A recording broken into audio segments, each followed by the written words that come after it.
All right, thanks everyone for joining. My name is Dr. Rebecca Mears. I'm a member of the VIN Foundation Student Debt Education Team. Really excited to be sharing this information with you, and thank you to ACVIM for helping to host and promote this event. This is the last in the series that we've been doing this fall, and there's been a ton of great questions and everything, so I'm really excited to kind of get this last session going.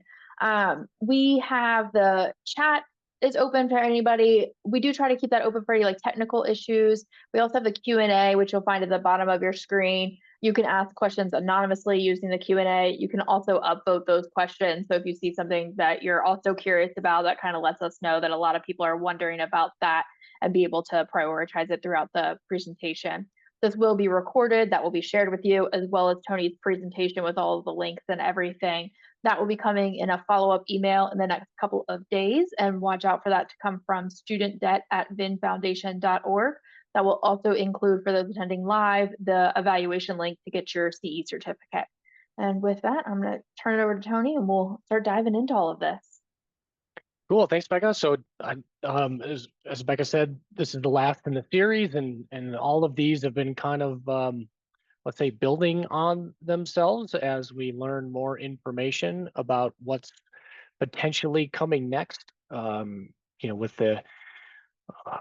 the election recently, we can expect some changes. We had some changes that were probably coming, regardless of what the election outcomes were. All of those lead to a fair bit of student loan uncertainty. So every day it feels like we have a little bit more information to work with, but yet we need so much more. So we'll talk about what we do know so far, what I guess the best course of action is depending on where you sit with your student loans, your current situation, and what your options might be going forward. And then also look at some of the questions that you all submitted during your registration. So from the ACVIM registrants, there have been a lot of really good questions that have come up. A lot of them too also lead me to wonder, what the last time you looked at your student loans were too. So that's going to be really important. I know some of this can be, why do I have to know all this, or why do I have to do this, that, or the other? And it's just because this is what student loan repayment looks like in the 21st century, right? And you can choose to not, pay attention to any of it and just, treat your student loans like you do any other type of debt, but that also has some side effects associated with it as well. So like we do with any of our complex cases in veterinary medicine, we start with a good physical exam, and that's what we're going to do today, right? We're going to show you how you can do a good physical exam of your student loans, look at some diagnostics tools that we have to work with, and some new ones that are floating around out there to help you make sense of your student loans. And then based on what we find there, we talk about treatment plans, right? And that's really what where are we now and where are we heading looks like for student loans, and just trying to set yourself up for the maximum possible options, so you don't end up using your valuable resources to pay more than you have to towards your student loan. So here's some of the submission questions for the registration. Obviously, yes, there have been some complications, particularly with the new SAVE plan. So saving on a valuable education is what that stands for. It was previously known as Revised Pay As You Earn, or REPAYE, but that has been tied up in the courts, right? So, and with that litigation, we've also seen some of the other income-driven repayment options pulled in there, and then the legality of some of the forgiveness provisions that were created under the Department of Education authority question as part of that litigation. So that's probably the bigger issue that's hanging out there right now in terms of what's likely to impact your loan repayment options going forward. But then, of course, you layer on top of that a shift in administration coming in at the national level, and they get to choose the next set of rules, right? So we're likely to see some changes there as well. So a lot to be determined yet.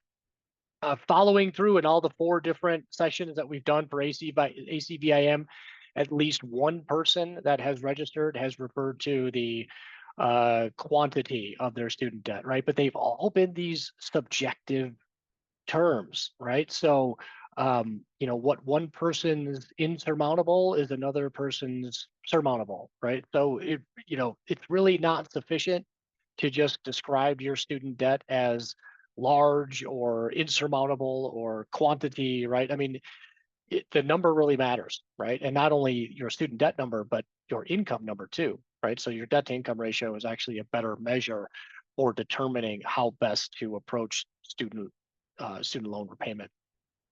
This one was an interesting one, and we'll talk about this more too. The interest compounding and advanced training. Your federal student loan interest shouldn't be compounding, right? So if it is, or you think it is, then we need to look at why that is happening, right? Because that's one of the benefits of your federal student loans, and there's a lot of benefits to federal student loans. Compounding is not one of those things that we should be seeing regularly, right? We might see capitalization, which is a one-time addition of your unpaid interest to your principal. But compounding is not something that should be happening with your student loan. So that's something that we definitely want to take a closer look at. Refinancing is certainly going to be one of those things that, the question comes back up. Although interest rates are not terribly favorable for that, but it goes way beyond just interest rates, right? So we're going to have to talk about the differences between, something like a private loan refinance and your federal student loans. This one refers to the forgiveness payment count adjustment, this look back. We do have some updated information to share about that. So that'll be part of our physical exam and the diagnostics that we do with our student loans. And this was probably my favorite, right? This all caps, what is happening, right? Because that pretty much sums up what's going on right now, right? What is happening, right? It is really hard to know exactly, maybe not what is happening at the moment, but where are things heading, right? That's something that's a little bit more difficult to answer. This one about I got married when SAVE passed. Well, a couple of things here. SAVE was created under the Department of Education's regulatory authority to create income-driven repayment plans, right? So passed, it's not really the right terminology there, right? But so SAVE was created, it was an update of a previous existing income-driven repayment plan. But yes, one of the benefits of SAVE was that you could file your taxes separately when you're married and separate your spouse's income from that calculation. But now it's kind of caught up in the course. Now there are other income-driven plans that allow you to do that same thing, right? So SAVE is not the only option that people have to separate their income from their spouse, if it makes sense for them to do so, to get a lower monthly student loan payment. So we'll want to make sure that everybody's clear on what that looks like if you're married. So the goal of this is to reduce your student loan stress, improve your overall loan repayment success, even given all of the uncertainty surrounding us. And why do I do this? One, I'm a veterinarian. I've got a lot of student debt. I'm married to a veterinarian, actually a diplomat in the ACVIM college, a specialist in small animal internal medicine who practices along the Front Range in Denver where we live. But together we have more than $400,000 of student debt. Right? And we've seen a lot of changes to the loan repayment system along the way. So I graduated in 2010. My wife graduated in 2009. The standard plan, we certainly investigated that when we got started with repayment, but the monthly payment was a function of how much we borrowed, right? So paying back a $400,000 loan in a period of 10 years results in a high monthly payment. And that's one of the questions that comes up frequently. How much do I need to pay off my loans quickly? Well, kind of like, we talked about subjectively defining your student loans. You really need to objectively define what quickly is for you, right? If once we put a number on that, 10 years, 12 years, 20 years, 25 years, we can work back and calculate how much the monthly payment needs to be to extinguish that balance, right? The next step then is to decide whether or not that makes sense in our budget, and also whether or not that is the best way for us to use those resources, right? So, and that's where it starts to get a little bit muddy when it comes to federal student loans, because no other debt that you have has this extreme amount of flexibility in terms of how much you have to or should be paying towards your student loans. It opens up these huge cans of worms on, whether or not, I should pay the standard 10-year amount, or should I pay some amount based on my income, or something else even entirely, and what's right, what's wrong, what works, right? I mean, that's really what causes a lot of the consternation around repaying federal student loans. So we decided that a traditional time-driven plan was not going to work very well for us. So we looked into these income-driven options, and we started with the first one of the earlier ones, which was called income-based repayment. And again, as the name implies, the payment is a function of your income. Our payment was at $1,400 a month. We jumped to the newly created revised pay-as-you-earn plan when it first became available in December of 2015. That got our payment even lower. Then we had the pandemic period, which for student loan repayment purposes, the payments were shut off, interest was shut off. And for those of us that were using an income-driven plan that have forgiveness provisions, we were still earning forgiveness credit. And that lasted for nearly 4 years. We're still kind of coming out of that, right? They've restarted the system, but it's been really bumpy and really inconsistent. So we're still kind of coming out of that pandemic forbearance period, and we really haven't seen what normal looks like yet in the federal student loan repayment system. So we're still kind of working towards that. One of the reasons for that was that when we came out of the pandemic forbearance, the Department of Education also created this new plan, or changed our previous one, REPAYE to now SAVE, and then SAVE got tied up in the courts, right? So a couple of states got together and said, hey, this goes too far. They found a judge who said, yeah, this probably is a little bit too far. So let's hear what both sides have to say. And during that period of litigation, where our loans of at least those that have been put into SAVE, have been put into a forbearance period, right? So we're kind of back into forbearance again, like we were under the pandemic, except for this time, we're not earning any forgiveness credit, right? So anybody that's using this SAVE plan during this litigation forbearance period, there's no payment due, there's no interest accruing, but we're also not earning forgiveness credit as part of that. Where that's going to head next remains to be seen. But having no payment and no interest accrue on your student loans is not a bad place to be, right? So my student loans, because I'm currently in this plan, my wife's currently in this plan, our student loans are not costing us anything, right? And during the pandemic forbearance period, our student loans weren't costing us anything either, right? So it's allowed us a really rare opportunity to kind of work on other areas of our financial planning and wellness, and and grow that beyond our student debt, right? So there are some pluses depending on how you choose to approach this. Now, we are still planning as if we're going to reach the end of an income-driven repayment plan, which usually involves either hitting a zero balance or hitting forgiveness, right? So the way the income-driven plans are set up is you make payments based on your income for a specified period of time. If you still have a balance when you reach that maximum repayment time frame, that balance is forgiven and can be treated as taxable income. So for example, if SAVE were to survive, or even if it weren't to survive and we went back to REPAYE, or even back to the original version of IBR, those plans define the maximum repayment period as 25 years, right? So we've been in repayment for about 12 years, right? So we would have about 13 years of payments to make based on our income. If we still have a balance when we hit that 13-year period, then that balance would be forgiven, right? And whatever the tax rates are at that time, and however the IRS treats student loan forgiveness, if we have to pay a tax on that, we want to be prepared to pay the IRS when we file our taxes that year. So we're planning and saving as if we have to pay that potential tax about 13 years from now.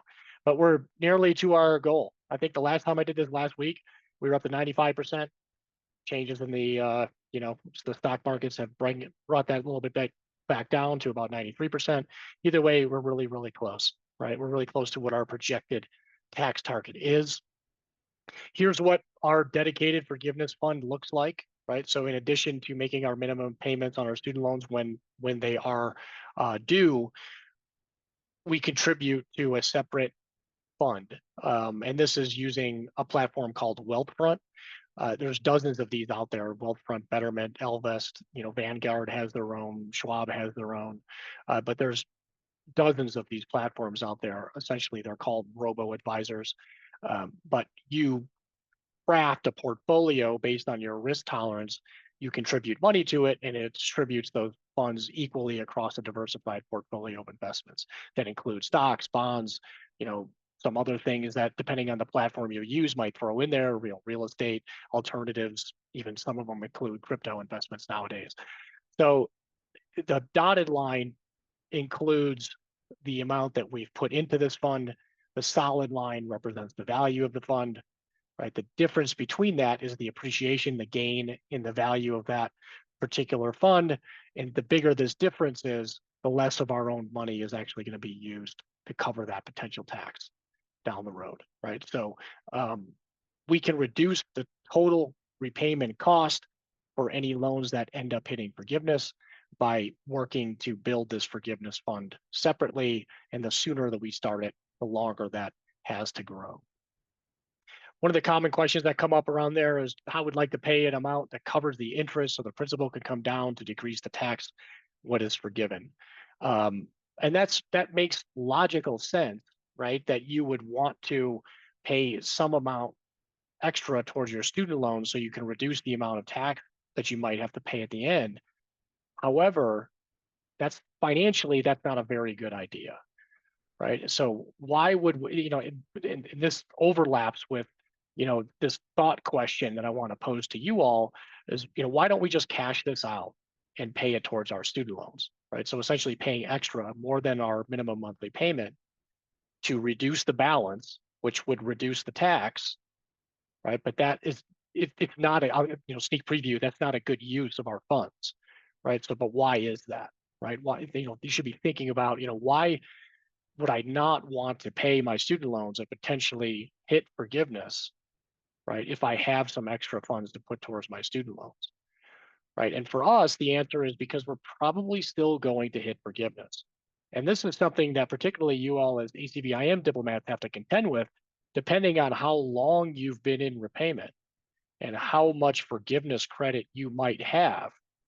Even if your debt to income ratio is, less than 1 or very low, you still could hit forgiveness, right? So you're in this interesting scenario where, maybe you could pay your balance to zero, but is it better to maybe not, and then use that additional funds to boost other areas of your overall financial wellness, right? And that starts to get into more of the weeds of, well, what plans are you eligible for? What does your financial picture look like? How long do you have until you reach forgiveness? And then we put things like that into the student loan repayment simulator and look to see if it's likely that you'll hit forgiveness or not, right? So, but for us, it's quite likely that we will.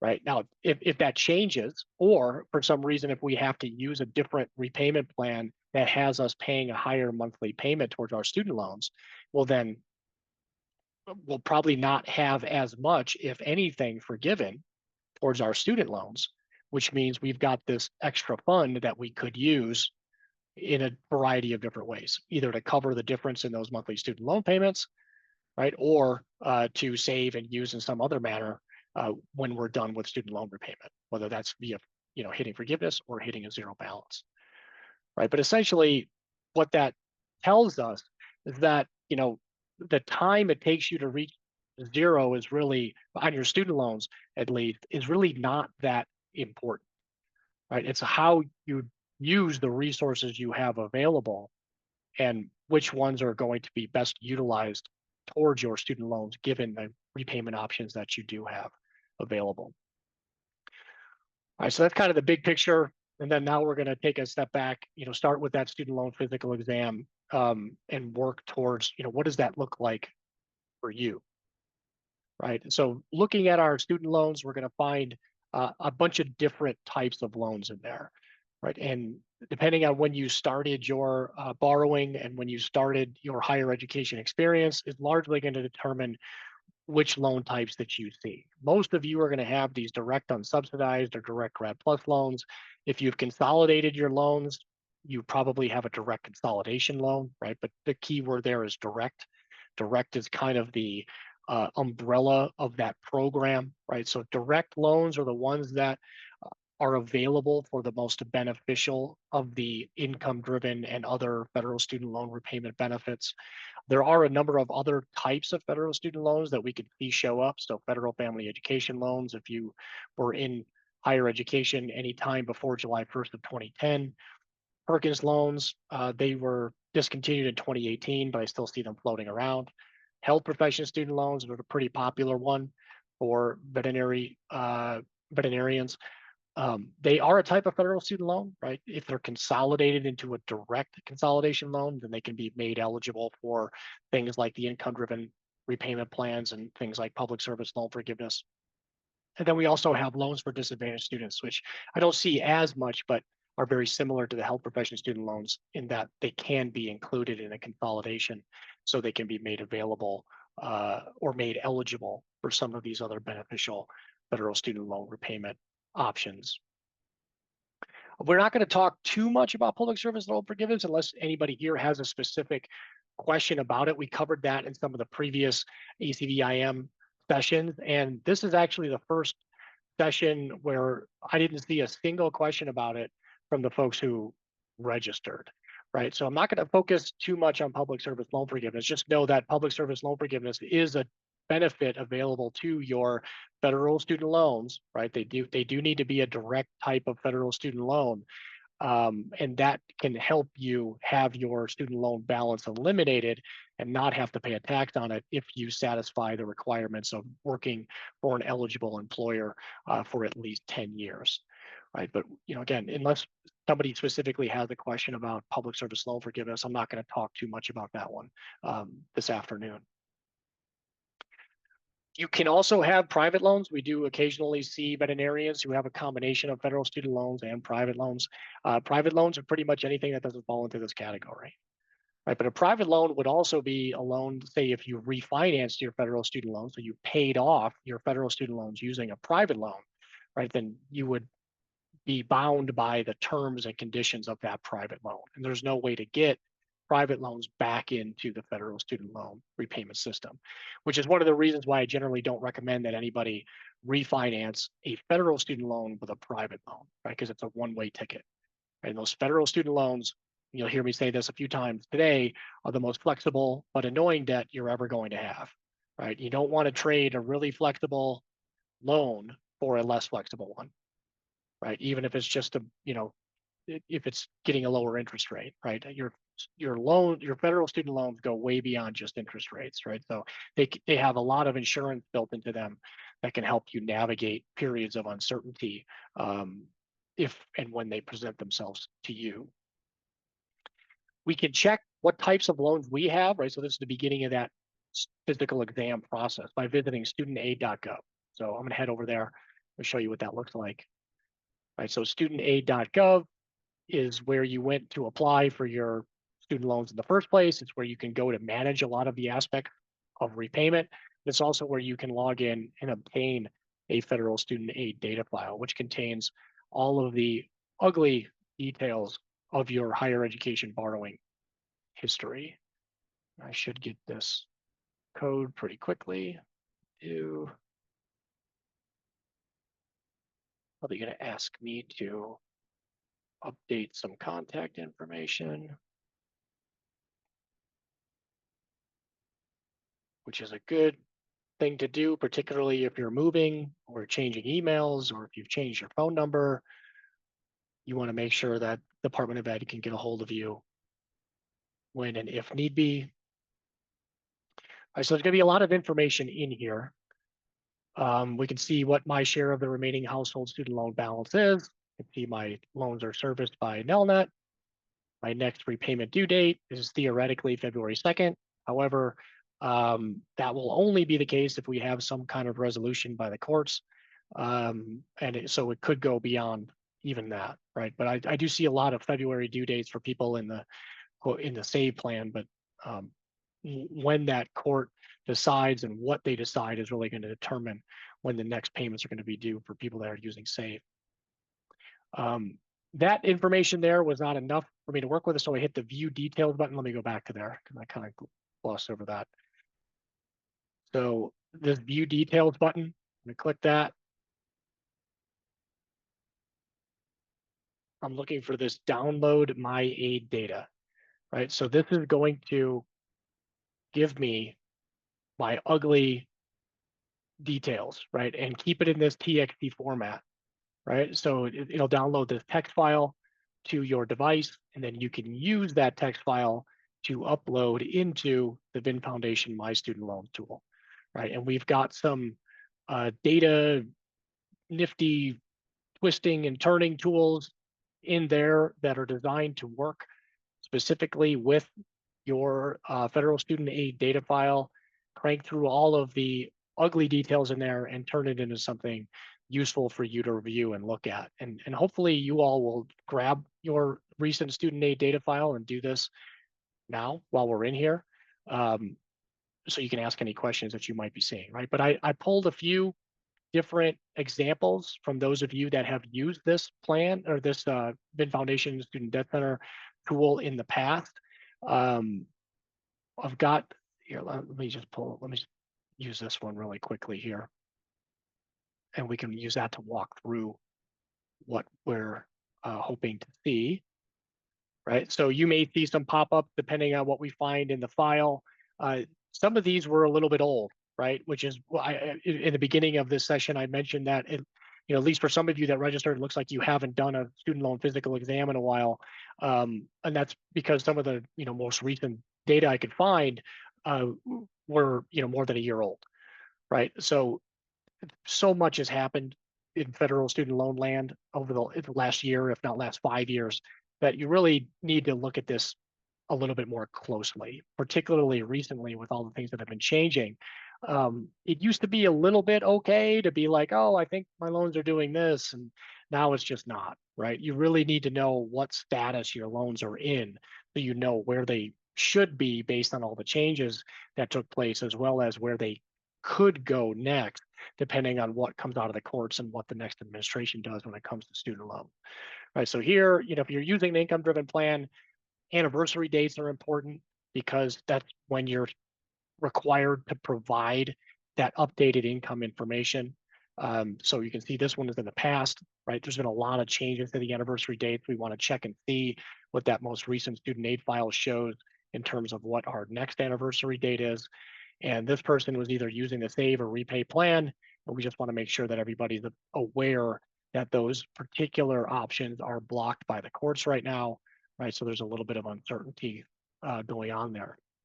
But we do also see, what everybody expects to see, right? So we see the current balance.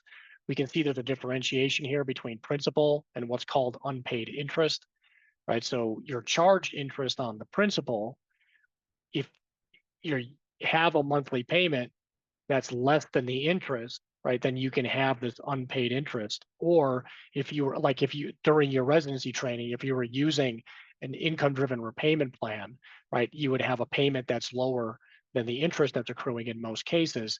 That interest gets added in this unpaid interest bucket, right? This is one of those big differences between federal student loans and other private loans, right? This interest does not cost you any additional interest, right? That's also why I said, if your loans are capitalizing, then something's not right. Or if they're compounding, something's not right. Right. So this is an example of that not compounding. Right. We have a principal balance. We've got a separate unpaid interest. We don't get charged any additional interest on this interest unless it gets added to the principal, which is a process called capitalization. It's still, we still owe 182, right? But we can see here too that our minimum monthly payment is now greater than the monthly interest that accrues, right? So we'll start to pay this balance down, right? Starting with the unpaid interest, and then it'll start hitting more of the principal, right? So that's some of the things that we can learn from our student loan physical exam. We also see an overall weighted average interest rate, right? So this person's got 4 loans with balances remaining. They all have different interest rates, right? But we can calculate a weighted average interest rate, which makes it a little bit easier to ballpark what total repayment costs might be and what minimum monthly payments would be under a time-driven plan. Right? So that weighted average interest helps us to understand, some big picture aspects of our loan. And this person, the question that they asked as part of their registration for this session was, how do I pay off my student loans when the interest is so high? Right. And I kind of wanted to take this as an opportunity to reflect on that a little bit, right? The weighted average interest rate for this person's student loan portfolio is 5.71%. Right? Do we think that that's a high interest rate? Right? That in today's interest rate environment, that's pretty damn good. Right? So this is a really flexible loan. Right now, all of these loans have a little bit different interest rate, right? They range from, in this case, 5.31% up to 6.21%. That's a pretty tight range, right? Even the worst of them, the 6.21% interest rate one is a pretty good deal, right? I mean, if you were to go walk into a bank and try to get any kind of loan for anything right now, you're probably looking at an interest rate that's higher than that for nearly anything, right? So, we kind of have to,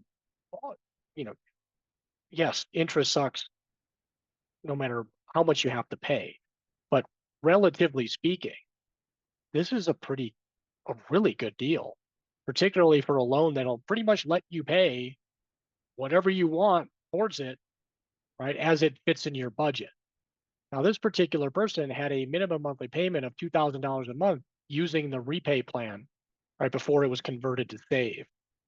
Right now, that is probably more than the standard 10-year plan amount, which means this person is kind of on an accelerated repayment schedule at this point, right? It also tells me that I know that just to generate a $2,000 payment under a plan like REPAYE, their taxable income is north of $200,000, right? So that also tells me that their debt to income ratio is less than 1. Right now, they graduated in 2017. If they've got 7 years of forgiveness credit, right, and they're eligible for 20 and 25-year forgiveness provisions, are they going to hit forgiveness before they pay the balance to zero? Right? Chances are, in this case, probably not. Right? They'll probably pay the balance to zero. But using an income-driven plan to peg that payment to your income is actually not a bad idea. Right? It helps to define how much you should be paying towards your student loans, right? And it'll probably result in reaching a loan balance of zero before they hit forgiveness. Right? Now we could do those calculations and show you what that looks like using the loan repayment simulator, but we're not going to go there just yet. Right? This is more about that physical exam before we get to the treatment options. And one of those other diagnostics that we can use here during our physical exam is which income-driven repayment options are we eligible to use.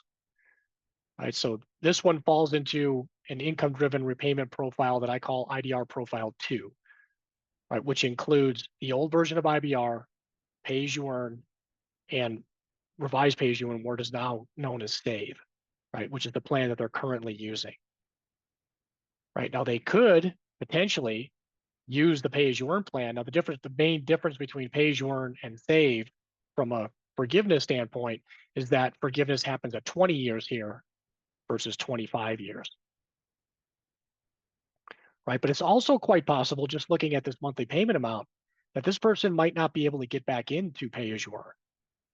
Right, so pay-as-you-earn has what's called a partial financial hardship test, which means if your payment that's generated under that plan is greater than what it would have been under a standard 10-year plan, then you're not able to use it.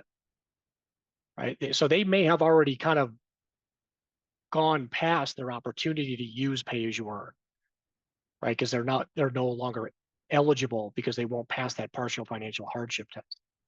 But again, this is not a terrible place to be, right? So especially since their loans are probably in a forbearance right now, if they stayed with REPAYE, their loans are now in Save, which means they're not accruing any interest. There is no payment due, but they could still choose to make payments if they wanted to, and even target some of these higher interest rate loans first if they wanted to, right? And their financial plan and budget allowed them to do so, which could maybe even accelerate that payoff faster and save them some money and time in student loan repayment, right? So not so much about the interest being so high as it is more about your options and debt to income ratio, what your budget will and will not allow you to do, right? So that's just one example that we could work through here using the VIN Foundation My Student Loans tool to do that physical exam. All right, so specifically, where are we in terms of the repayment options available? So the SAVE plan is blocked, started in July, it was July 18th or 22nd, I can't remember the exact date. But the Federal Appellate Court, the 8th Circuit blocked it. And then that triggered this forbearance that we've all been in, where no payments are due, no interest accrued. The Department of Education said a couple of weeks ago that that's going to last for at least 6 months, could be even longer.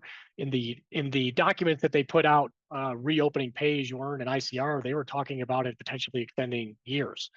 I don't know if I buy that necessarily, but it just kind of gives you an idea of how long that could tie up things, depending on what that ruling says, right? How, I don't know, interpretable, clear cut it is, how it jives with what is available, what isn't available, and then ultimately how the administration responds to it.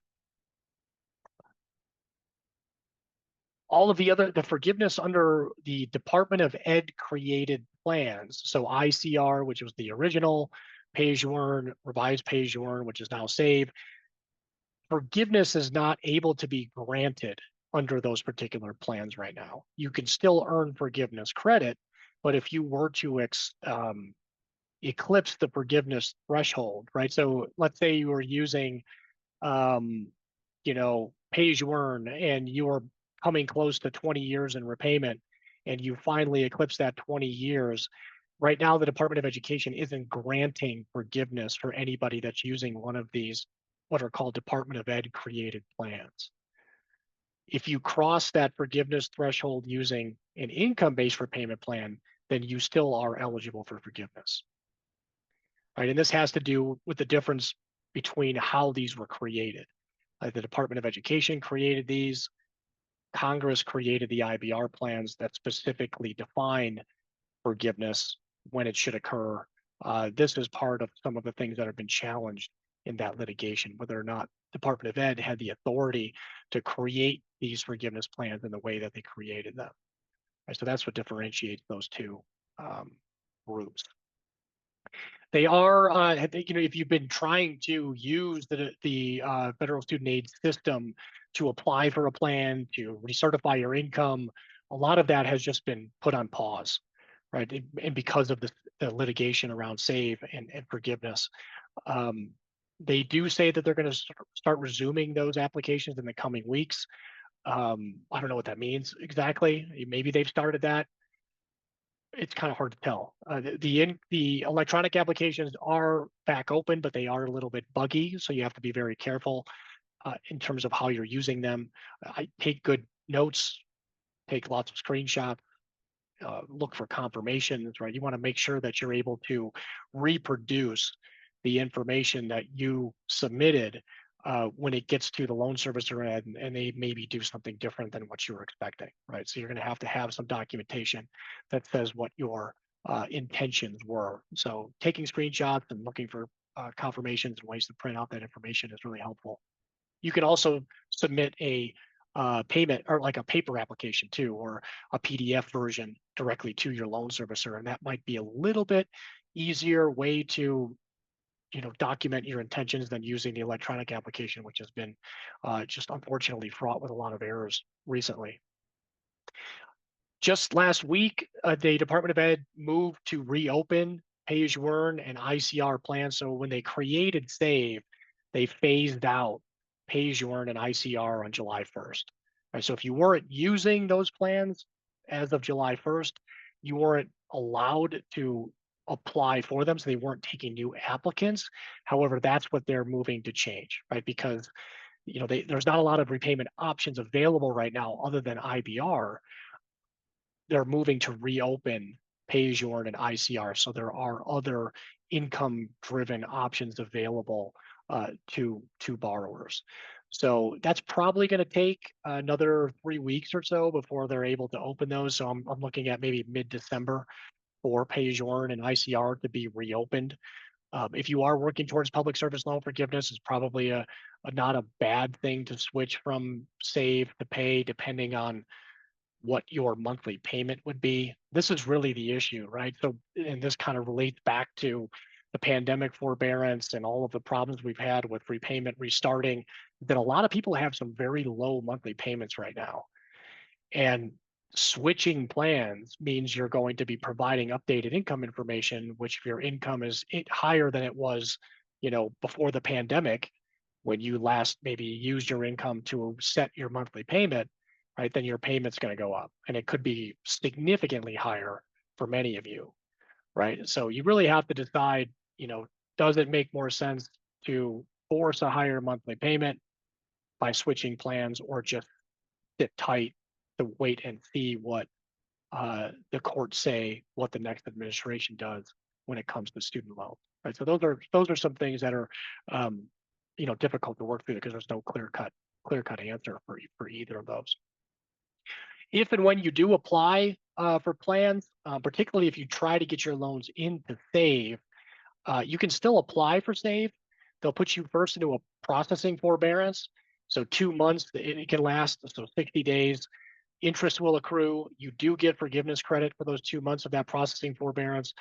But because they can't formally put you into SAVE, after that processing forbearance ends, you can request a general forbearance, which is the forbearance that everybody that was using SAVE is in now, right? Where no interest accrues, no payments are due, but no forgiveness credit is granted either, right? So if you want to get your loans into that SAVE forbearance, you have to first apply for SAVE, wait the 60-day processing forbearance period, and then request the general forbearance.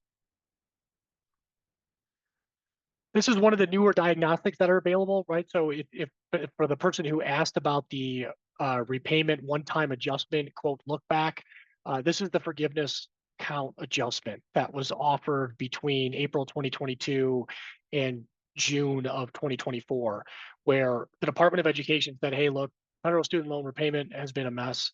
There's been a lot of errors made on a lot of sides. We want to hit the reset button, essentially, and we're going to go back and say any time that your loans have been in repayment, we're going to give you forgiveness credit for it, regardless of the plan that you were using, right? So a lot of people are going to have some pretty high numbers of forgiveness eligible payments, right? So that's essentially what's going to tell you where you are in the repayment time frame, right? So if you had a rather tortuous pathway that involved a lot of higher education and student loans to get where you are now, then there's a really good chance that your forgiveness count is pretty high, right? Probably in the double digits even, right? And the closer that you get to 20 or 25 years of forgiveness eligible time, the closer you are to reaching forgiveness, right? And the closer you are to reaching forgiveness, the less it makes sense to pay more than you have to towards your student loans, right? So coming back to that idea of how best can you use your resources to boost your overall finances rather than just focusing on getting rid of your student loans, right? You can do both things, right? You can focus on your overall financial wellness and focus on getting rid of your student loans, right? But knowing all of what's going on with your student loans can help you get rid of your student loans in the most efficient way possible, right? So we want to help you understand how much longer you have until you reach forgiveness, right? So the way to do that, you check your forgiveness payment account adjustment. Now, hopefully someday they're going to figure out a way to squeeze this number into your file, and we'll be able to spit it out to you in the VIN Foundation My Student Loans tool. But we're not there yet, right? But there is an interesting hack available for you to see what the Department of Education currently has on file for you for your forgiveness count adjustment. But recognize that it hasn't quite been finalized yet. But if you want to take a peek, this is how you do it. All right, so you're first going to log in to studentaid.gov. Let's see if I'm still logged in. All right, so they booted me out. So I'm going to log back in here. And this, again, I would highly encourage everybody to do this while they're here, especially if you still have a student loan balance. And if you don't have a student loan balance and you're torturing yourself with this, thank you. All right, so I'm logged back in. Back into studentaid.gov. I'm going to come back to my presentation here, open a new browser tab, right? And then I'm going to go to this particular link. This is the link to an API that the Department of Education provides. So I'm going to click on that because I'm logged in. It's going to show me this ugly looking collection of information, right? But this information has your forgiveness payment count in it, right? So I know that I'm eligible for IBR, right? I was using Save when the courts blocked it, right? I can see that they have on file 143 qualifying forgiveness payment counts for me, which is 1 month shy of 12 years, which is pretty much what I expected. That means I have a remaining forgiveness payment count of 157, or about 13 years, right? So that's what helps me understand where I am in this universe of forgiveness in the federal student loan repayment system. Now, all this other gobbledygook, right? You may have a very long one, right? I only have 2 here because I only have a direct consolidated loan remaining that is split between a unsubsidized and subsidized component, right? If you still have a dozen loans remaining, you're going to see this repeated 12 times, right? But you're still going to want to look for, what are the plans that you're using or the ones that you're eligible for, right? And what do you see as a qualifying payment count? And one of the beneficial exercises to do right now is, do you see differences? Do you see forgiveness payment counts that have different numbers, right, for the different loans, right? That's an indicator that they're probably not done counting your forgiveness eligibility just yet, right? But if all your loans that you have remaining have the same forgiveness count, and it kind of jives with what you think or how long you think you've been in repayment, then it's probably done, right? And then your forgiveness count has probably been applied, right? So do that exercise.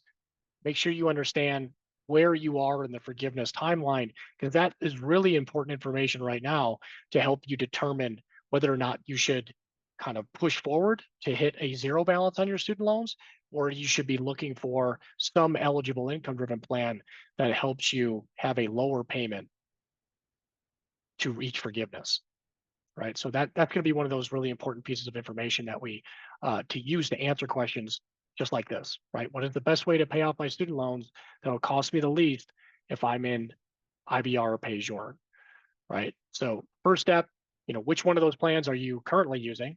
Second step, which one of those plans are you actually eligible to use? And then third step, where am I in the forgiveness timeline, right? What is my forgiveness payment count?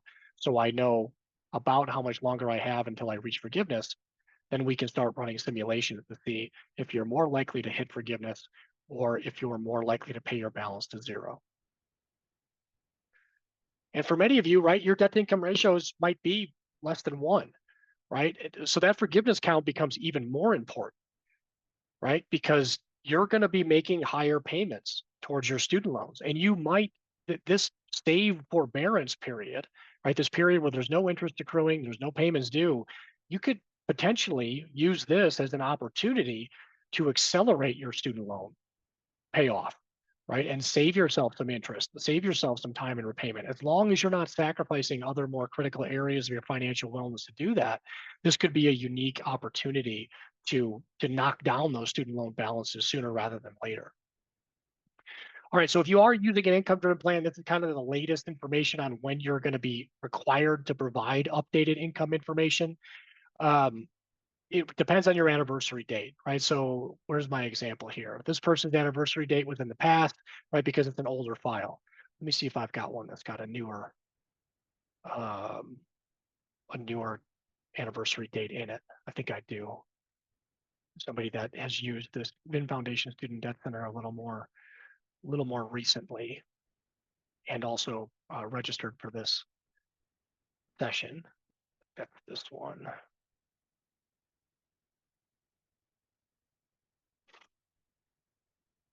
All right, so again, here's some more alerts. This person's anniversary date is in that February 2025 time range, but I also know that they're using Save. And if you're in Save, you don't have to provide any updated income information, right? So here's an instance where those two things are not necessarily aligned, right? So we're going to see in this person's file that they're using the Save plan, right? They have an anniversary date that's a few months from now, right? But because their loans are technically in this general forbearance, there's no need for them to provide updated income information, right? So this really doesn't apply, right? But if we see a different repayment plan here and it's an income-driven plan, it'll have an anniversary date, and 35 days before that date, right, we calculate what that is for you up here, right? If this person were using a plan like, let's say, pay as you earn instead of Save, right, they would have to provide that updated income information by the 7th of January, right? To keep that payment based on their income and to make sure that they're still on track to earning that forgiveness credit. But here we can see we've got one loan remaining that they consolidated in 2019. So after they graduated, which was great. Right, so they've got their principal, the interest that has accrued on that principal so far, what their monthly payment was on Save, right? So this was based on probably a, residency income or some transition between residency and specialty. They haven't paid very much towards their student loans to date, right? Which makes a lot of sense, particularly if you graduated in 2019, right? Because, the loans have been shut off and your payments have been very low, right? So all of this kind of passes that smell test. In this case, this person is in what I call IDR profile 1, which is the most flexible of the IDR profiles. So they're eligible for pay as you earn, Save, which they're currently using, as well as the new version of IBR, which we call IBR 2014. And this is important because this plan is very similar to pay as you earn, right? So if the wheels completely come off of the forgiveness options and pay as you earn goes away and Save goes away and repay goes away, IBR 2014 is still an excellent income-driven repayment option, right? It has a 20-year time frame to forgiveness.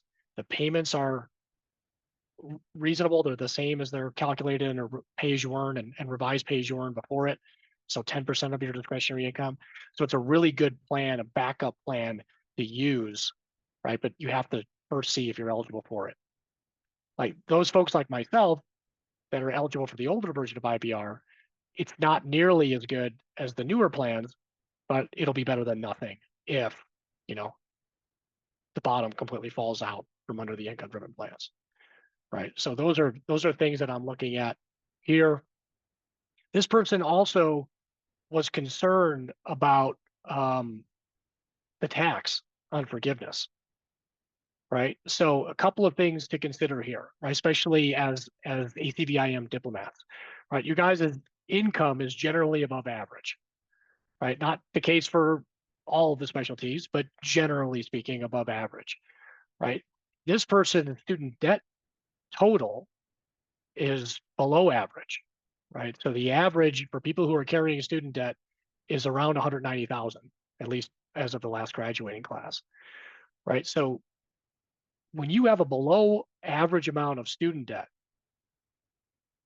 it's quite unlikely that you're going to hit forgiveness. And even if you do hit forgiveness, whatever's forgiven and however much you have to pay tax on it is going to be relatively small, right? So this is a person who I'm not terribly worried about them actually hitting forgiveness, right? Chances are, right, earning a specialty income, in graduating in 2019, right, they're going to pay this balance to zero before they hit forgiveness, even under a more beneficial repayment option, right? And if they do hit forgiveness, because maybe they take some time off or maybe their income is a little bit lower for a longer period of time, right, that tax is going to be really low, right? So we can show you what that looks like, right? But those are not things that I'm terribly worried about for this particular person. right? I'm more worried about, what does the rest of your financial situation look like?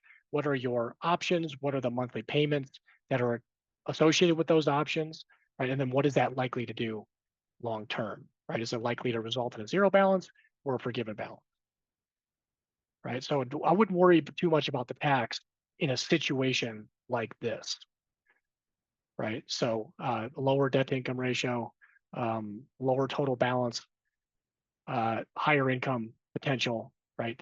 Chances that you hit forgiveness are pretty low, right? But we also have other scenarios where that's completely different, right? So this is where, again, how you define the magnitude of your student debt really matters, right? I mean, that's a $140,000 balance, right? If you're closer to a $400,000 balance, it's a completely different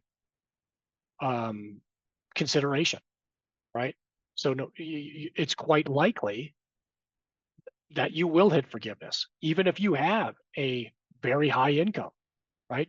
As is this case, right? This person is using, they're in income-driven repayment profile 2, which means they're eligible for pay-as-you-earn, right? They have a high student loan balance.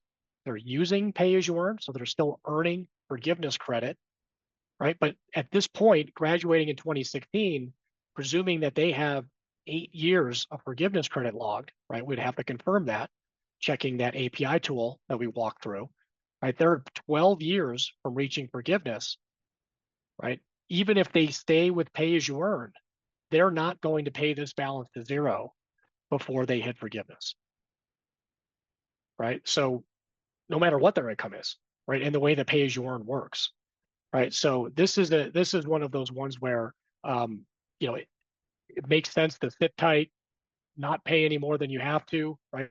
Their current payment is zero, right? Look at their forgiveness count adjustment, boost other areas of your forgiveness or your financial plan, but also start thinking about what does my dedicated forgiveness fund look like, right? Because this could result in a pretty significant tax, right? And you only have 12 years left before you're going to have to pay it potentially. So how are you doing on that particular exercise, right? So it depends on what your details are, which options you have available, and what you're looking at in the short and long term. Any questions on that? Feel free to, if you put them in there's a Q&A panel, and you can ask questions anonymously, right? So you could put the questions in the chat too, and we'll see them.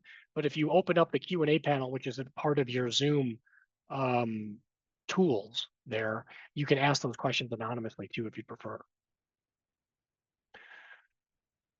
All right, so again, a lot of the questions that Becca and I see, kind of fall into that general category where, of course, everybody wants to pay their loans back as fast as possible and pay as little as possible, right? Those are tough things to contend with, right?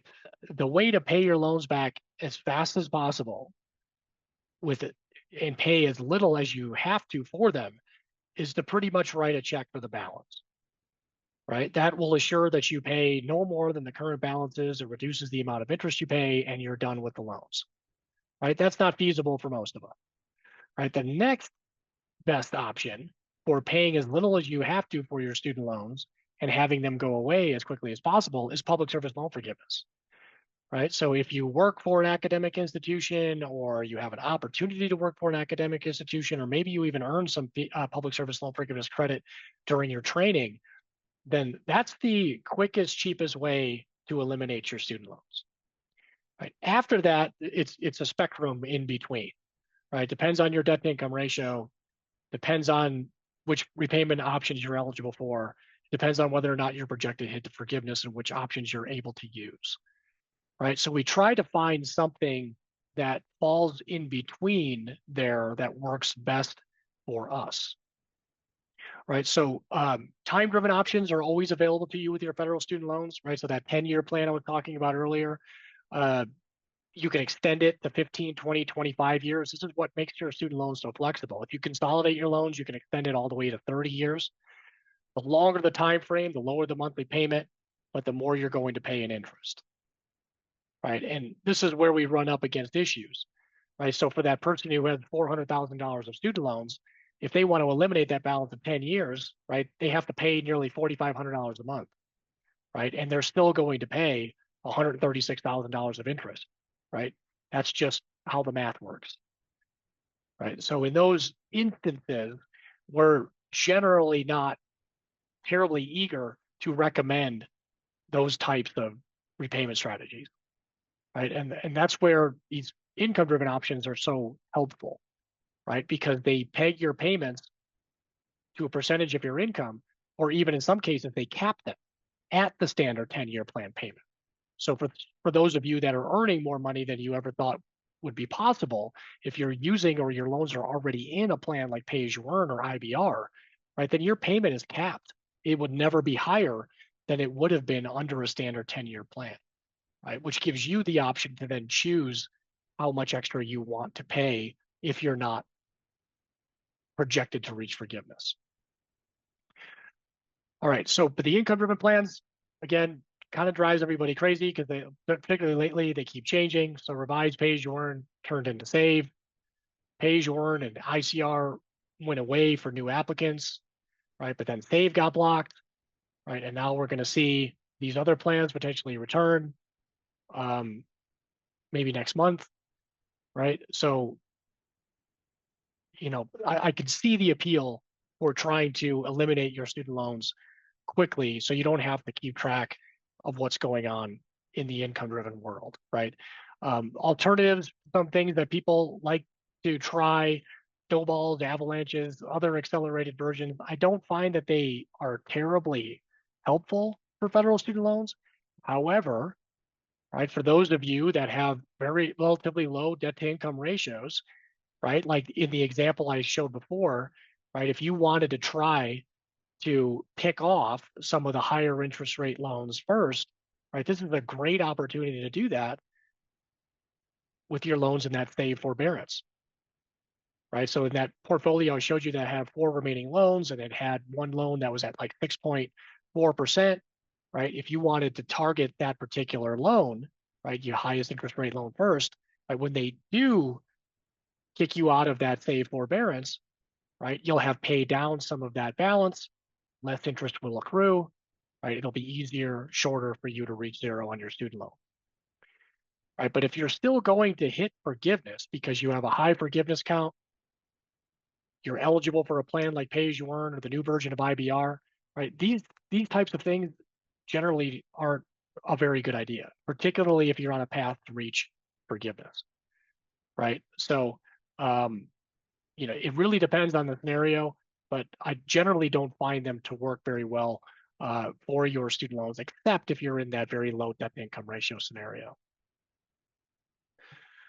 How do they calculate your payment? They take a percentage of your discretionary income, right? Your discretionary income is defined as your taxable income less a factor, right? So they'll either take 150% of the federal poverty guidelines, or when SAVE was available, they were taking 225% of the federal poverty guidelines, right? And then depending on the plan that you're eligible for and choose, they'll take a percentage of that discretionary income and calculate your monthly payment, right? Sorry, this should say 200.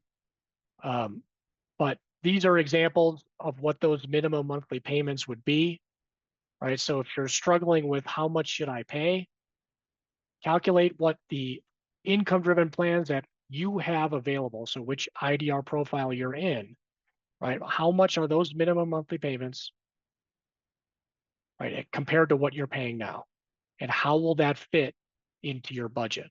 Right, this table shows you essentially what some of the different minimum monthly payments are at a variety of different income levels, right? I'm focusing more on these 2 columns now because SAVE, if it doesn't survive, right, it really doesn't matter what the calculation is, right? But here we'll give you some idea of what those minimum monthly payments are, you know, laid up against your income.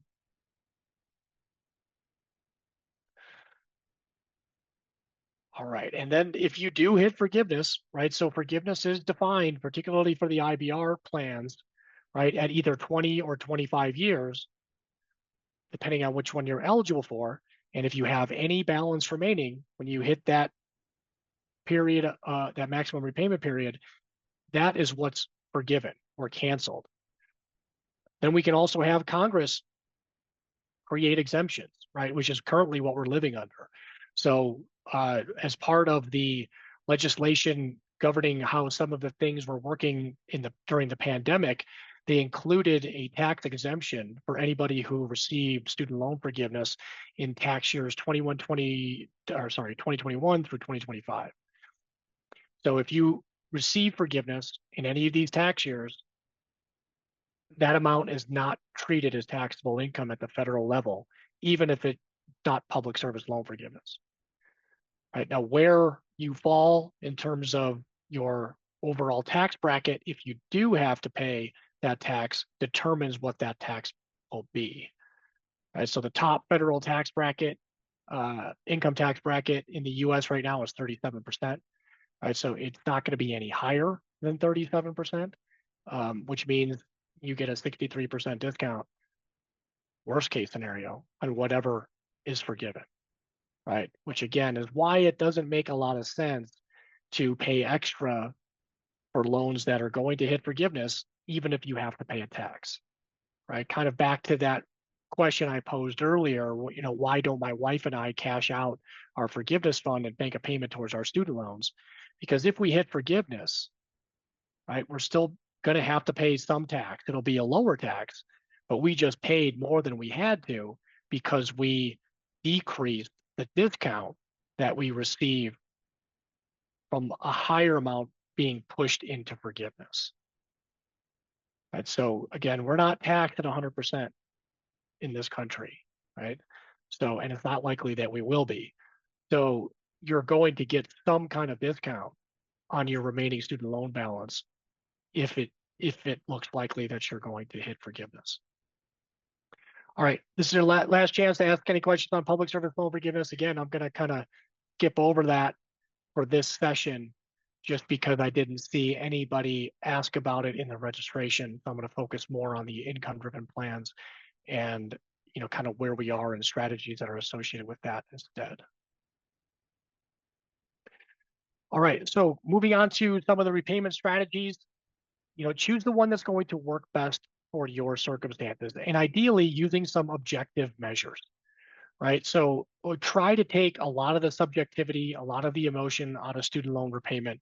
So we have a little bit more defined plan of how to work with them, right? And I know that everybody wants to be done with their student loans as fast as possible, but paying your loans back as fast as possible is not always the best way to approach it. Right. And it's because it doesn't always result in the lowest repayment cost. Right. And for the reasons that we were just talking about, based on how the income taxes work, if you were to hit forgiveness, in the rare case that you may not have to pay an income tax on what's forgiven, right? Those are reasons why it doesn't always make sense for you to pay more than your income requires you to pay towards your student loans. Right, so when I'm approaching student loan repayment, I'm first looking for the one that's going to reduce the risk to myself and my family first.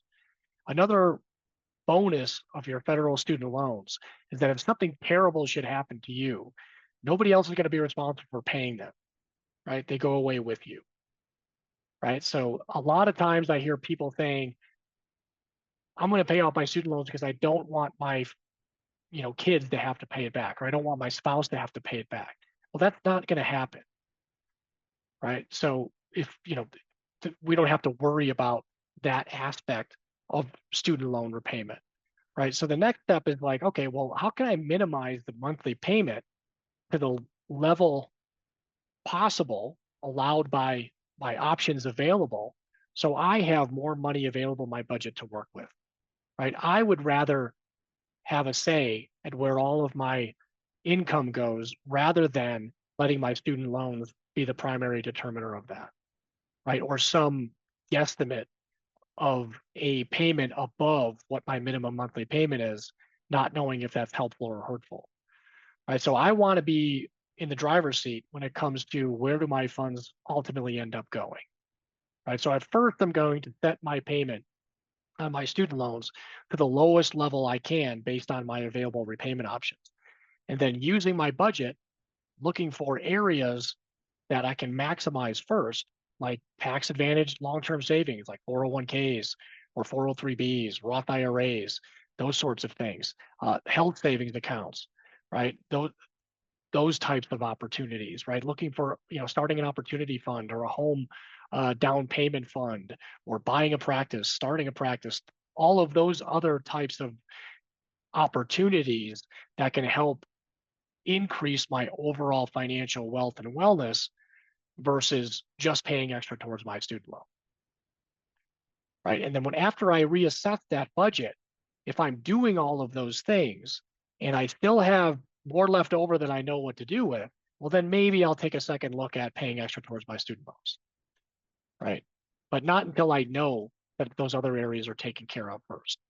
And yes, I want to keep an eye on what my total repayment costs are going to be, but I know from running, umpteen thousand simulations on our colleagues' circumstances over the last 12 years, right? The total repayment cost is within a pretty narrow window. Whether you pay it back in 10 years or you hit forgiveness after 20 years or even 25 years, the costs are not crazy different from each other, right? Now, the monthly payments can be crazy different from each other, in which case I want to pick the one that's going to allow me the most flexibility with my resources to maximize those other areas first, right? So that's how I approach it when I'm looking at the quote best repayment strategy.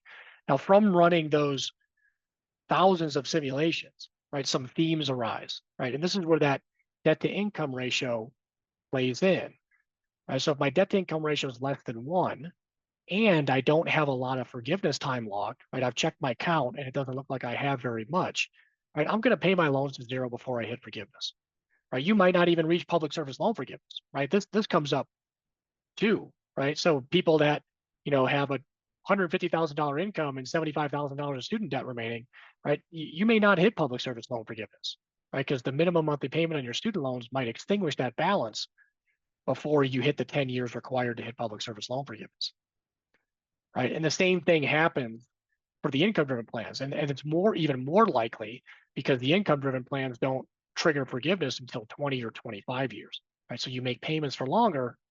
If your income is higher than your student debt balance, chances are you're going to pay that balance to 0 before you hit forgiveness.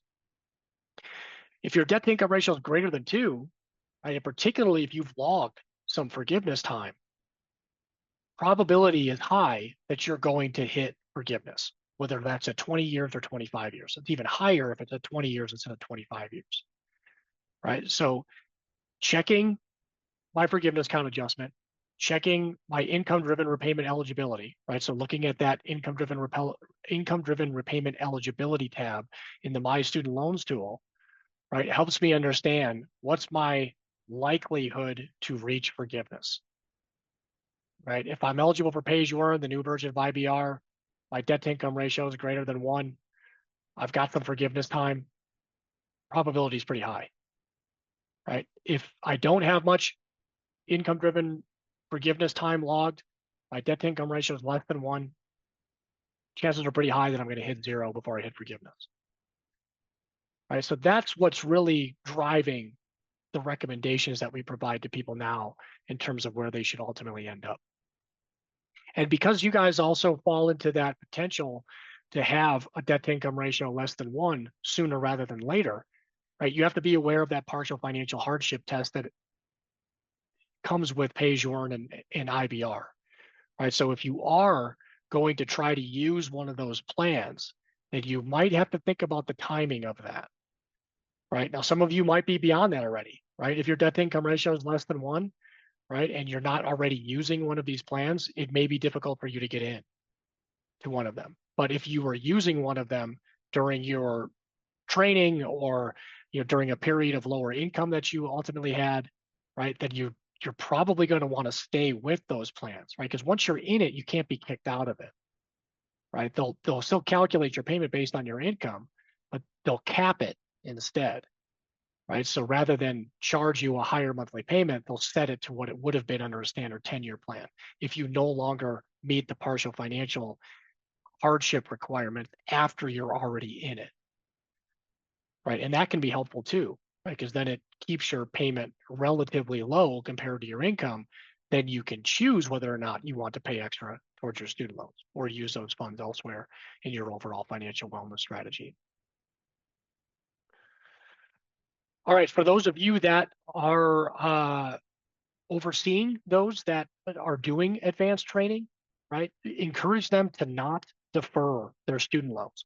So this interest compounding, this is something that happens if and when you're using deferment instead of an income-driven repayment plan, right? So coming in and out of deferment with your student loans is one of those things that can trigger capitalization, which if it happens multiple times can look like compounding, right? But instead, if you use an income-driven plan to navigate those periods of lower income, yes, you'll have a payment that's greater than zero in many cases, but it'll still be pretty low.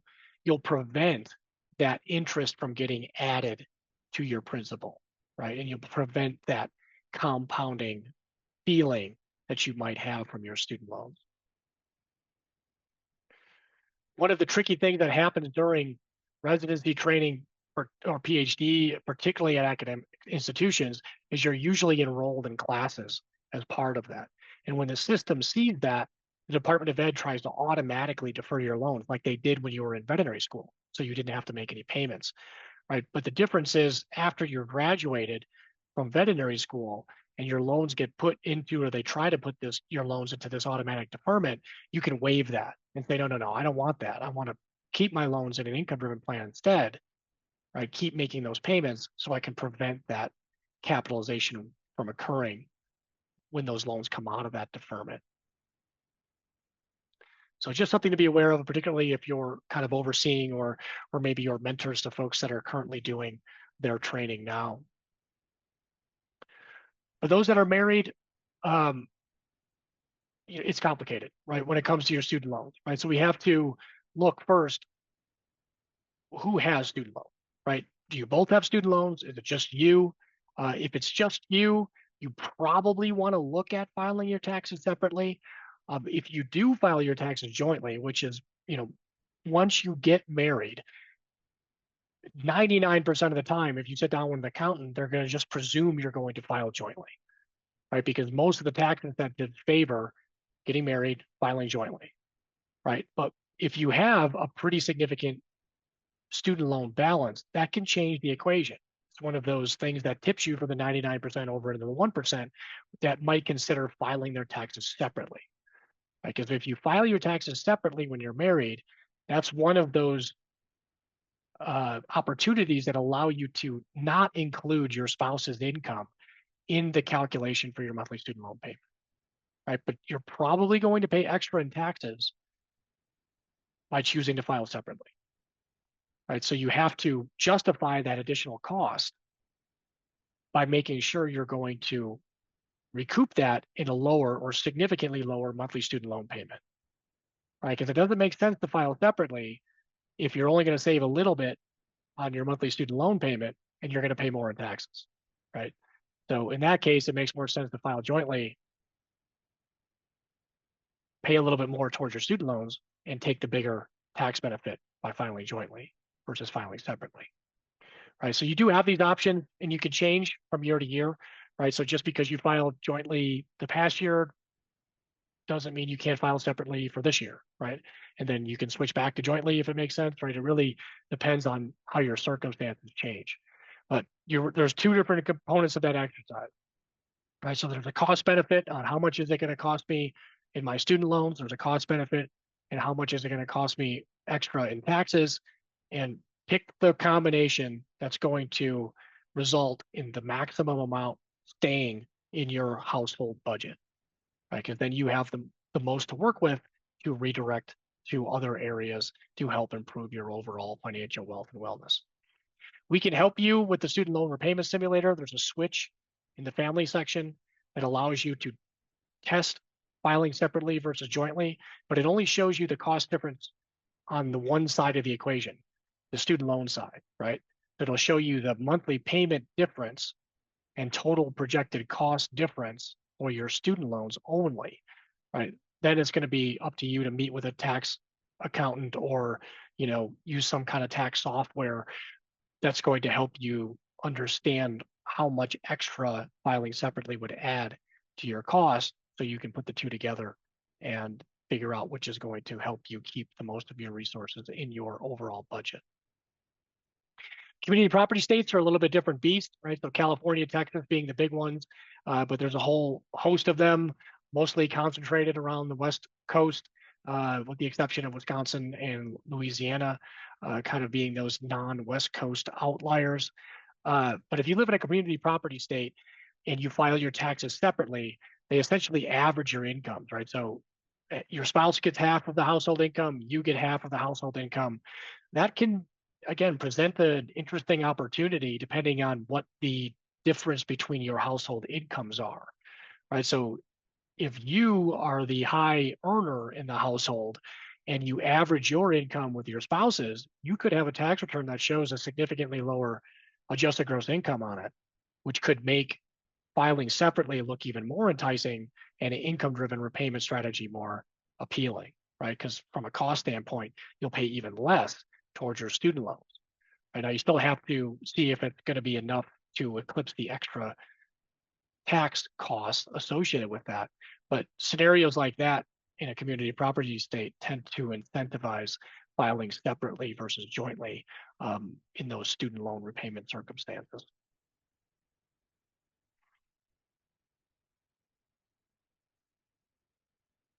All right. Any questions? You guys have been a quiet group today. All right, consolidation probably has, that horse has left the barn, so to speak, for most of you.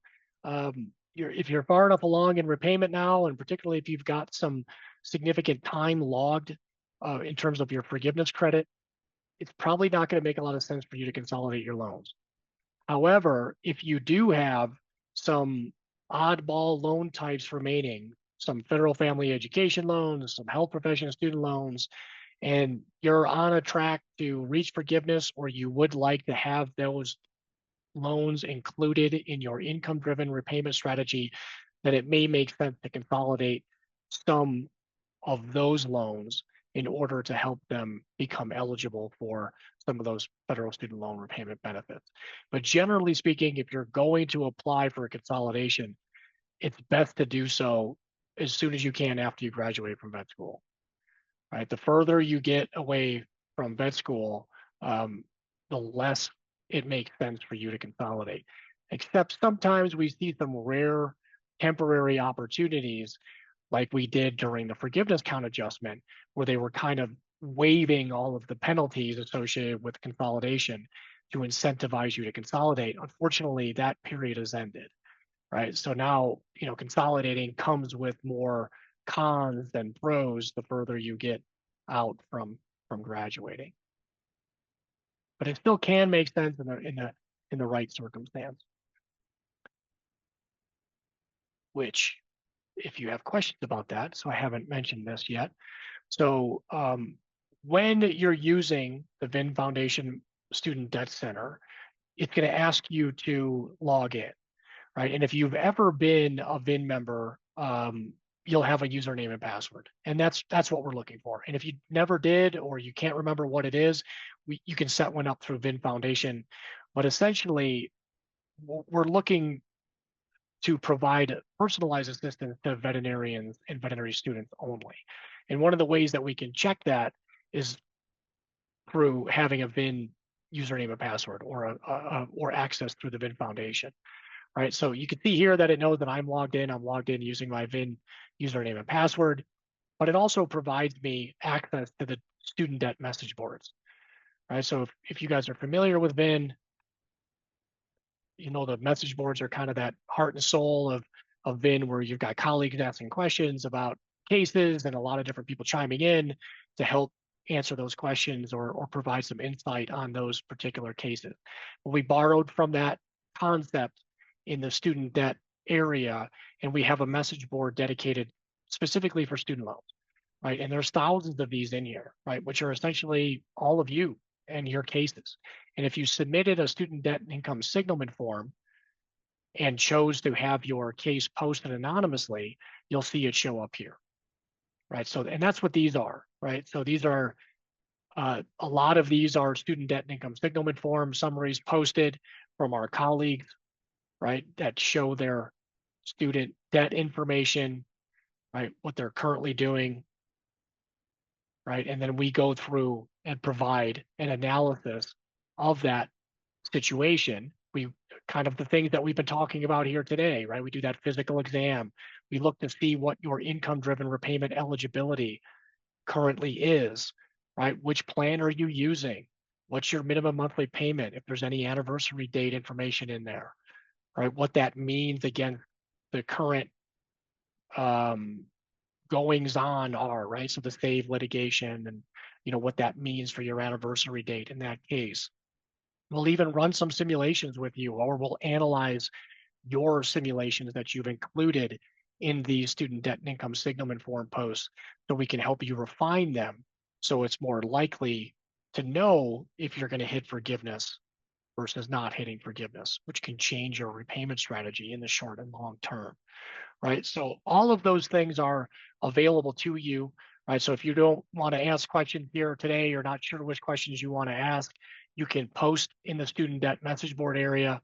You can either submit one of those signalment forms, or you can just create your own post, right? And you have the option, here's some instructions on how to post in here, but you have the option of posting anonymously as well, right? So you give your discussion a title, ask your question, and you know, Becca and I will know who you are, but the rest of the community will not see your name information, right? So that's how you can use that student debt message board area to help get some assistance on any additional questions that you have for your student loans. So the top repayment mistake that we've been seeing, you know, recently and over the years, right, is you know, just assuming that these income-driven plans or even public service loan forgiveness won't work, right? There's a really interesting one that came out of this series of ACVIM cases where somebody that was doing their somebody had already finished their training for their residency, stayed on at their academic institution, and had made a whole bunch of aggressive payments towards their student loans during the pandemic forbearance period after they finished their training. All the while, they had received public service loan forgiveness credit for their training. They're receiving public service loan forgiveness credit during their academic position. Their loans can and still will be forgiven under public service loan forgiveness, just a much lower amount now because they paid off a huge chunk of it, right? That wasn't a great use of those resources at the time, right? And those are things that you can't really go back and undo. Right now, we can learn from those mistakes and course correct and pass that information on to those colleagues behind us so they don't make the same mistake. But this person paid nearly $200,000 of student loan balance off that otherwise could have been forgiven tax-free under public service loan forgiveness, right? Now, I don't know about you, but I'd love to have an extra $200,000 available to put somewhere in my overall financial strategy, right? So, you know, these can be some pretty big numbers when we're talking about student loans, right? So make sure you understand, you know, the pros and cons of what it is you're doing, as well as your opportunities and options that you have available before you go ahead and do things like that are potentially undoable.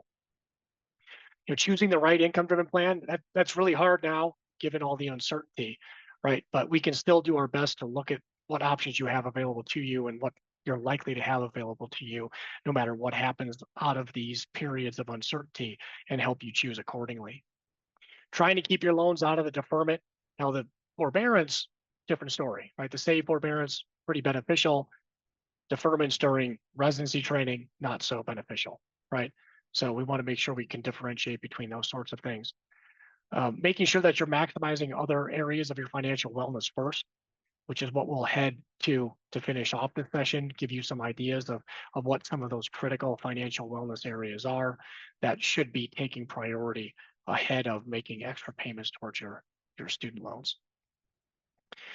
Again, just another recommendation, please don't refi your federal student loans. It may be tempting, but you can cater your own refinance, if you will, and still benefit from the flexibility of the federal student loans, right? So example we've been using today, using that save forbearance period to accelerate or target specific loans that you might have at higher interest rates if it's quite likely that you're not going to reach forgiveness, right? So you don't necessarily need to refinance your loans and lock yourself into a, static monthly payment no matter what happens until you pay that balance off. You can kind of build your own, keeping your loans in the federal student system and still having all of the benefits that they provide.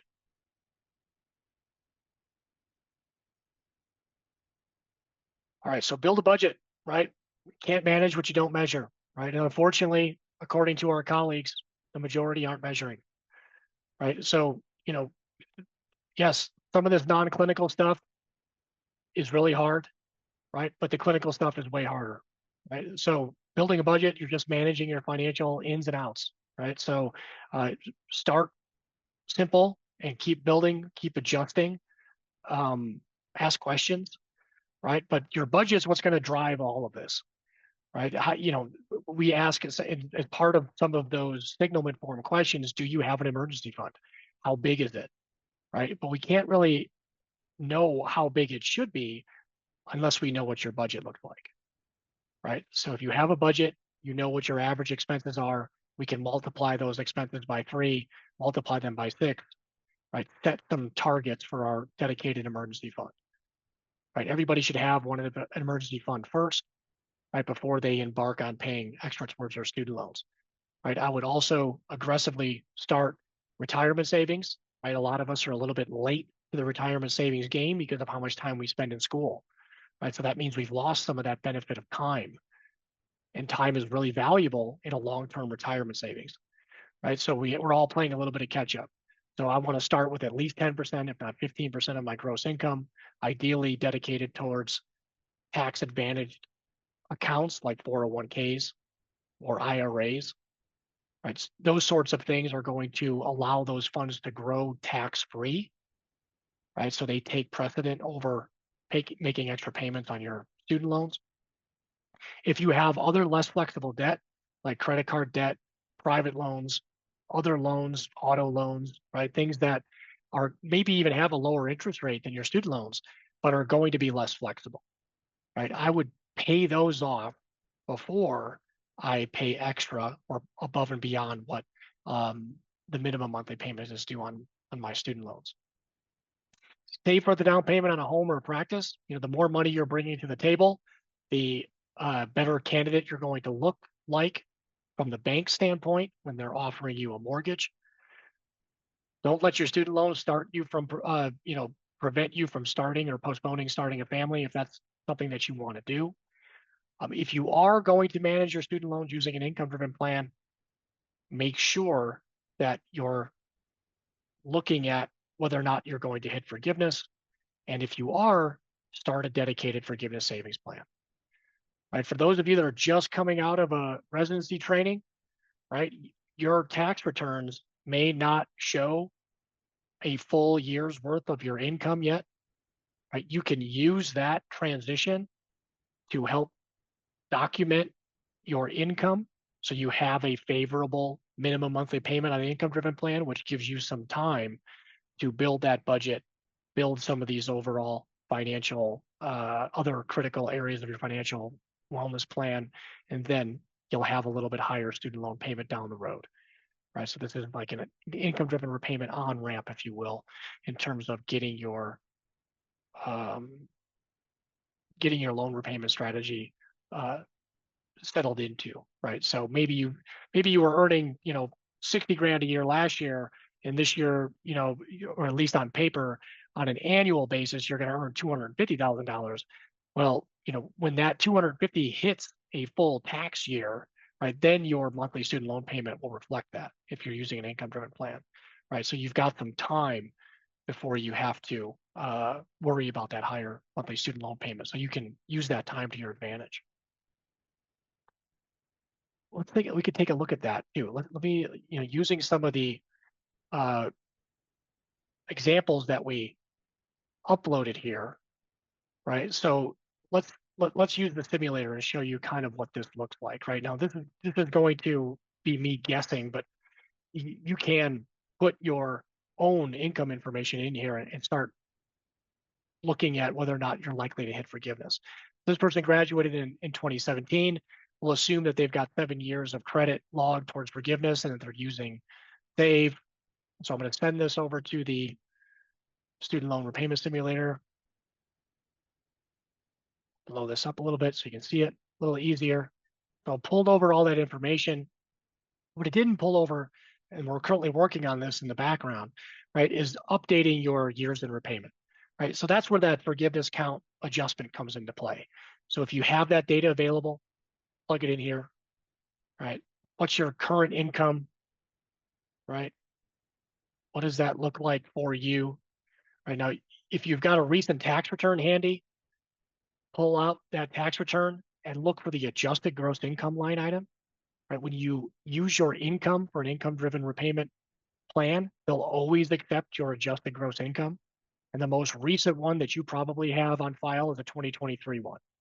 Right? So pull up that 2023 tax return, look at that adjusted gross income, plug that number in here. Right? Depending on how you're paid, right, you might adjust this growth rate. But this is really just to get you started, right? So we get a lot of questions too about, hey, my income varies quite a bit. I'm not really sure how to use the simulator.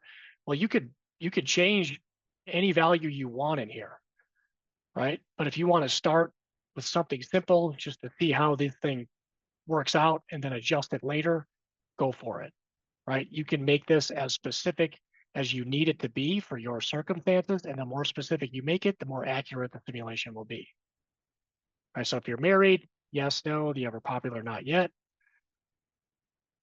How many dependents do you have, right? So this includes, children or elderly people who are living under your roof that you provide at least half of the support for. If you're expecting a child that will be born in the next 12 months, you can include them in this count for student loan repayment purposes. Any ones that are beyond that time frame that you think that you might add to your family, you can put them in. Your family size, the reason we ask that is because your family size plays a role in that discretionary income formula. And so the higher your family size, the lower your student loan payment will be. Right, so that's why we ask that information. If you're projected to reach forgiveness, how much do you think you're going to pay in tax? We start you off with an estimate of 30%. You can change that. That's another thing that you can look for in your most recently filed tax return. You should see an effective tax rate or an average tax rate on your tax return, right? And you can use that as a guesstimate for your tax rate if you were to hit forgiveness. If you're saving or you have a dedicated account for your forgiveness savings, you can plug in what you're earning on those savings here. And these other inputs you can use to see what it would look like if you contribute additional monthly payments. This is to account for any forgiveness savings you currently have on hand, right? So we can adjust your target forgiveness savings appropriately. If I run that simulation, right, and this person I know has been in repayment for 7 years, right? And it looks like they're right on the cusp, right? So 12 and a quarter years would put them at 19.25 years. They're going to reach a zero balance, right? And they're in this pay-as-you-earn plan now, right? So if this is what I was talking about, the cost difference is not huge, right? It's pretty narrow, whether we pay that balance zero in 10 years or I hit zero here using something like pay-as-you-earn in a little over 12 years, the cost difference is not huge, right?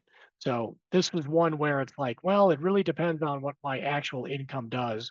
the next few years in terms of whether or not I hit forgiveness or I accelerate my payment and I hit a zero balance, which this one suggests, since I have a zero amount forgiven for any of the plans under this particular simulation, it's highly unlikely that I'm going to hit forgiveness.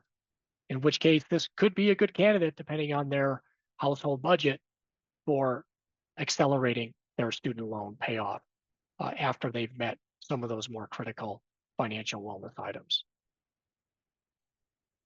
In our other situation, right, this one is a relatively low balance. This is a higher balance, right? So in this particular case, and this is somebody that's using Pay As You Earn as well, I'm going to send this over to the student loan repayment simulator, right? And this is a 2016 grad, right? So I'm going to assume that they have roughly 8 years in repayment,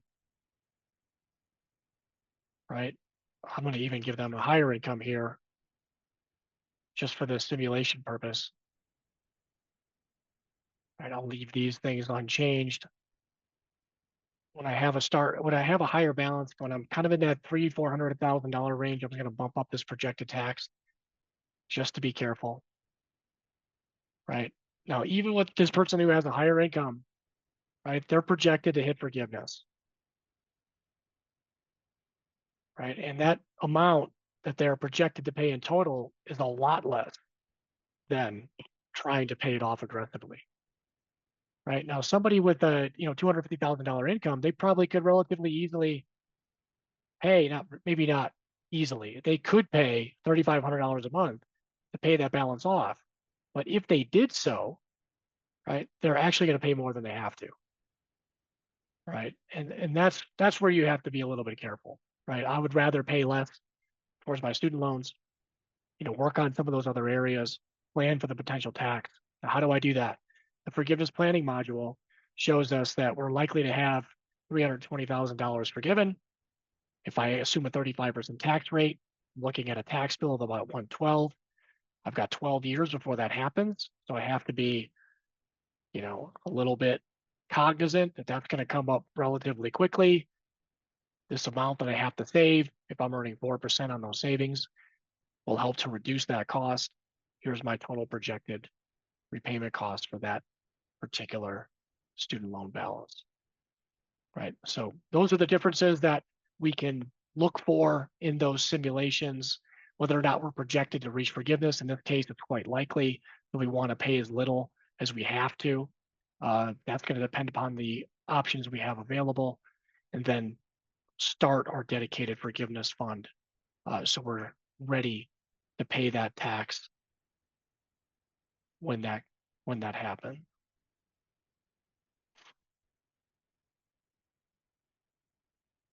All right. Home stretch here. So your loan repayment balance will show zero at some point, right? You'll either pay the balance to zero because your income is high enough to extinguish the balance before you hit forgiveness, or you'll reach forgiveness, right? Either is okay. We just want you to be smart about how you use your resources and be aware of what the potential cost differences can be, right? So you can keep more of that hard-earned money that you're using and use it to build your overall financial wealth and wellness rather than just, trying to reach a loan balance zero and calling it good, right? So how you use those funds is really important. If you have any questions, right, feel free to reach out on the message boards. Complete a student debt and income signalment form, and we'll walk through that with you. But yeah, please take advantage of the options that you have available to you, so you can build a smarter repayment strategy.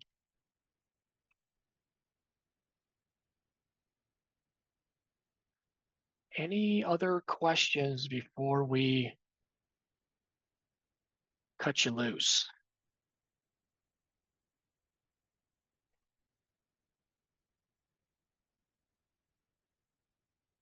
All right. Well, you guys win the award for the quietest of all of the ACVIM groups.